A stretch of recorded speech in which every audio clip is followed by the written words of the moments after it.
ងខាត់ឆ្ងាយត្រានត្រាចាប់ពីស្អែកនេះទៅបងត្រូវក្លៀតអូនហើយសល់ពាក្យផ្ដាំចុងក្រោយឲ្យអូនថែខ្លួនពេលអត់ពីបងសូមអូនឆាប់មានថ្មីកុំយំនឹកបងអីមានប្រយោជន៍ទេស្ងួនតែបើបងមនុស្សល្អចាំយំដោយសារបងមិនមែនជាបងដូចពីមុនទេ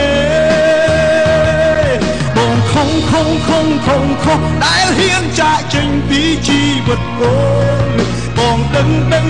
ដឹងតែអស់តម្លៃអើយបងធ្វើទាំងបងខំមិនមែនបេះដូងអ្នកបាញ់ជាទេតែបើខឹងឬស្អប់